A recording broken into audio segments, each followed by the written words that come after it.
রান্নায় পরিমাণ মতো সয়াবিন তেল দিয়ে নিলাম। ইলিশ মাছের মাথার টুকরোগুলো একে একে কড়াইয়ে দিচ্ছি। ভালো করে মচমচে করে মাছের মাথার টুকরোগুলো ভেজে নিচ্ছি।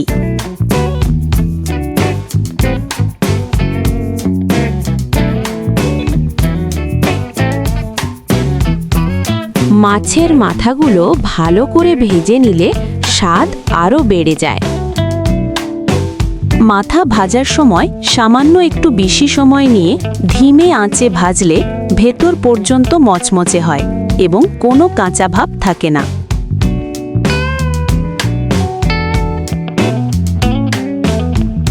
একদম পারফেক্ট করে ভাজা হয়েছে।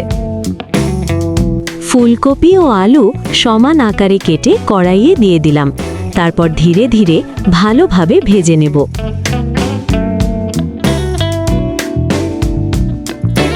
স্বাদমতো লবণ ও পরিমাণ মতো হলুদ বাটা দিয়ে ভালোভাবে মিশিয়ে নিলাম।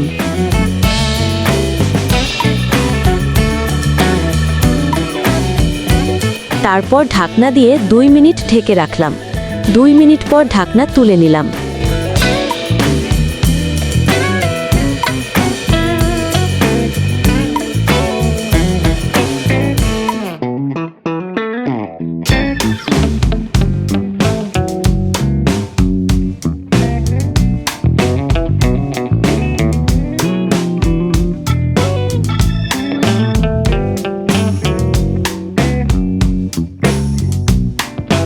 এবার পরিমাপ অনুযায়ী কাঁচামরিচ বাটা, সরিষা বাটা এবং আদা বাটা যোগ করে উপকরণগুলো সুন্দরভাবে মিশিয়ে নিলাম।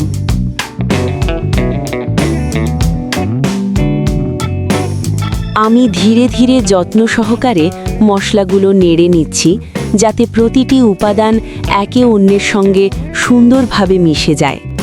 প্রতিটি নড়াচড়ায় মশলার ঘ্রাণ আরও ছড়িয়ে পড়ছে, আর রান্নার স্বাদ হয়ে উঠছে আরও সমৃদ্ধ ও আকর্ষণীয়।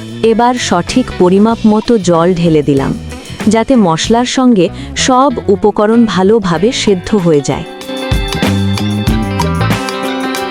এবার ধীরে ধীরে একে একে ইলিশ মাছের মাথার টুকরোগুলো ঝোলের মধ্যে দিয়ে দিচ্ছি। প্রতিটি টুকরো সাবধানে বসিয়ে দিচ্ছি, যাতে ভেঙে না যায় এবং মশলার সঙ্গে সুন্দরভাবে মিশে যায়।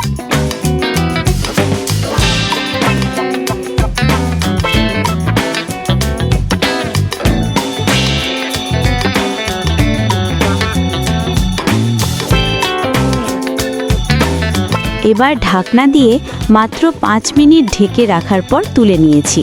দেখুন কত সুন্দর ও পারফেক্ট হয়েছে।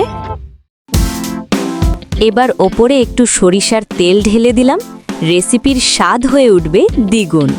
বন্ধুরা দেখুন তো, ইলিশ মাছের চচ্চড়িটা কি দারুণ সুন্দর রং আর মনোভুলানো ঘ্রাণ নিয়ে তৈরি হয়েছে। এখন পরিবেশন করার জন্য তুলে নিচ্ছি। আমার এই রেসিপি ভিডিওটি যদি আপনাদের ভালো লাগে তাহলে অবশ্যই লাইক দিন, সাবস্ক্রাইব করুন এবং কমেন্টে জানাবেন আপনাদের কাছে এই ইলিশ মাছের চচ্চড়ি রেসিপিটা কেমন লেগেছে।